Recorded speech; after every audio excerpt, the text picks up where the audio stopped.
केंद्र सरकार ने कहा है कि मानसून सत्र के दौरान विपक्ष का व्यवहार गैर जिम्मेदाराना रहा है। आज नई दिल्ली में केंद्रीय मंत्रियों ने प्रेस वार्ता में कहा कि सरकार कई विधेयकों पर चर्चा कराना चाहती थी, लेकिन विपक्ष ने चर्चा नहीं होने दी।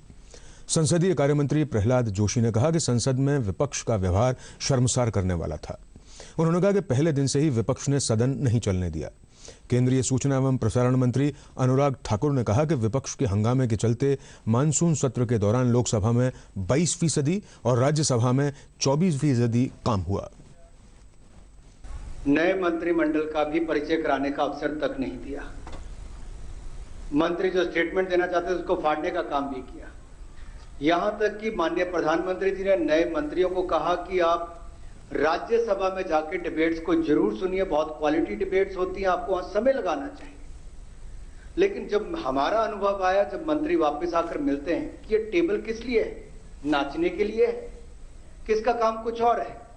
क्या इसी राज्यसभा में आने के लिए कहा था जहां पर ये सब हुआ है, जहां लोकतंत्र शर्मसार हुआ, अपमानित हुआ?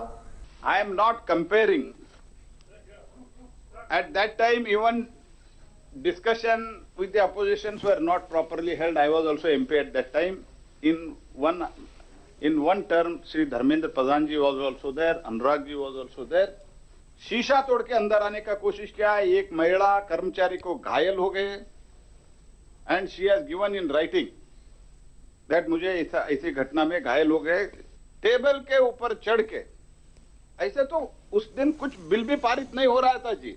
It was a discussion on farmers. It was not even a bill. It was just discussion. Nothing could have happened. Some of the MPs, they climbed the table and they are feeling proud themselves. अभी उनको लग रहा है कि हम बहुत अच्छा काम किया है। वो वीडियो शूटिंग करा के ट्वीट करा दिया है।